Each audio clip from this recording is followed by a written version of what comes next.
Hi, my name is Leslie Bush. I'm here to introduce my friend Connie, and I am in Western Washington University's Human Services program.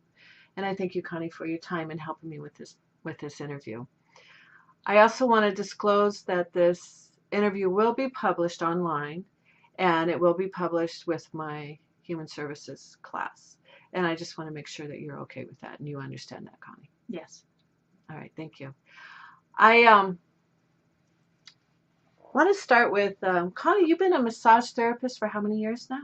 Just over 12 years. 12 years. Yeah. And then what brought you into the massage field? Just a brief. Yeah. What brought me into massage field was I was in a failing relationship, and my community recognized that there were symptoms in it that were very violent, and I was in denial. So my community actually came to me and told me that I was going to need a new career and that I needed a place to go where I could take my kids and be safe. So I went through some of the places that they told me to go, vocational rehabilitation, CAPCO, and they helped me decide what I was going to do and become in my career. And we moved forward, and they paid for all of my training. I was actually looking for something quiet. It really wasn't massage, but everything pointed towards massage. Once I got involved in massage, I loved it and found that it was something I was gifted in, and had a knack for listening to people and their body language.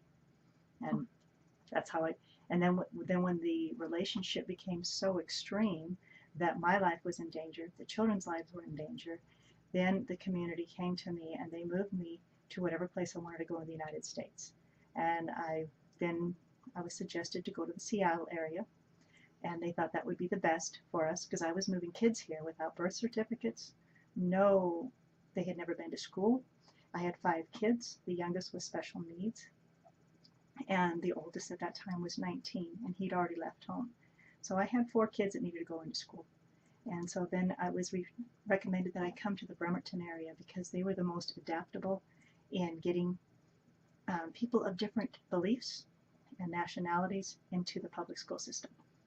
Right on. Thank you, Connie. So it was quite a life transition for you. But because of this life transition, because of your gifts, you decided to go into massage therapy. And just an incredible story of how you've moved on with your life despite your past. So that brings me into my next topic, where I want to talk about massage therapy and domestic violence. How has massage therapy been helpful to domestic violence victims? I can speak from a personal experience. I had never had massage until the beating started.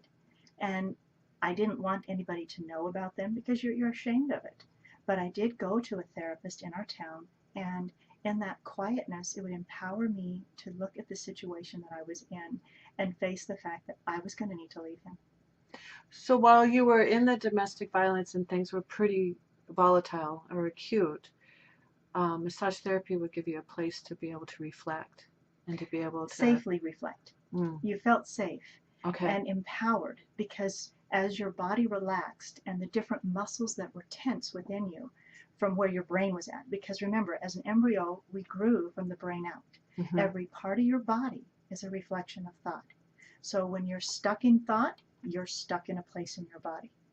And so as they would release these places and the flow would get going and get me more back into my core, in my core, I would so-called find my music. And in the music, I would say I had choices.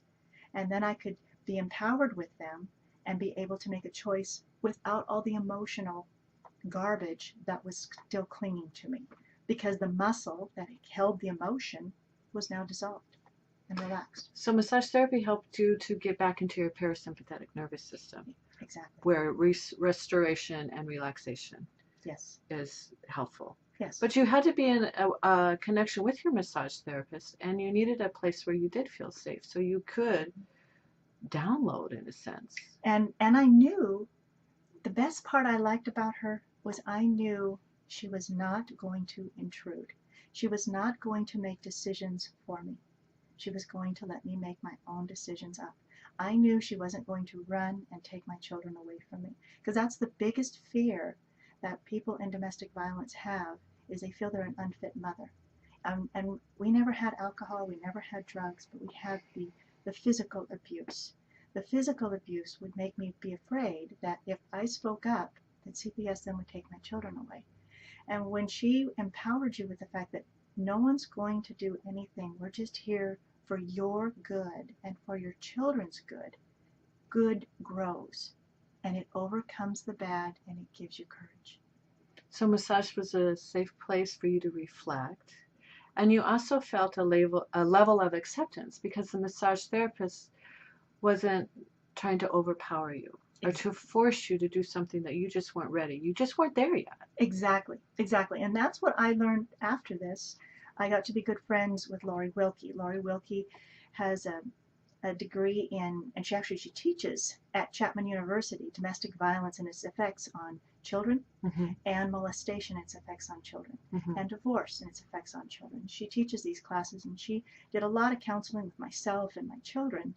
And as she told me, she says, you cannot force an emotion to bloom before its time, or you will weaken your client.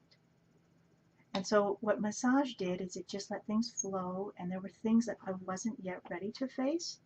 But as time progressed, I was able to face them later on in its time when I was strong enough, when my psyche was ready to look at it. And it was step by step.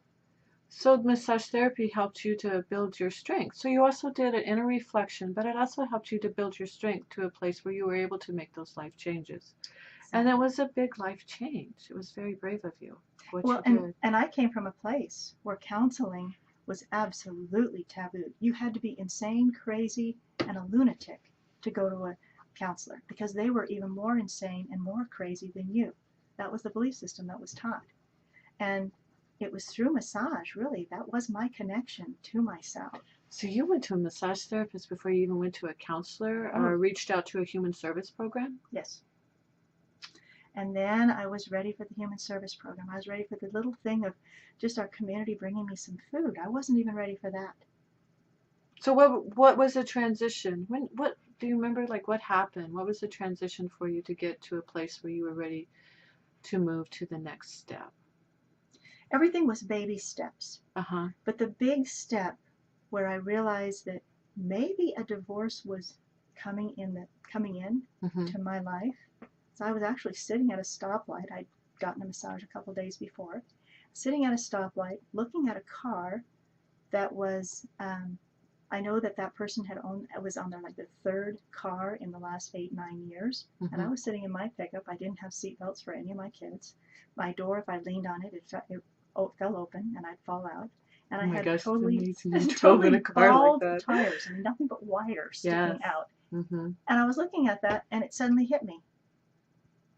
Why am I so poor and we have cattle and all this land and that person doesn't have anything and they're on their third car and those kids are all buckled up? And that made me suddenly, for a fleeting second, think maybe somebody was controlling my circumstances. Right on. Good for you. And that grew. Okay. Well, I thank you very much, Connie, for your time and for sharing your story about massage therapy and how that has been helpful in domestic violence.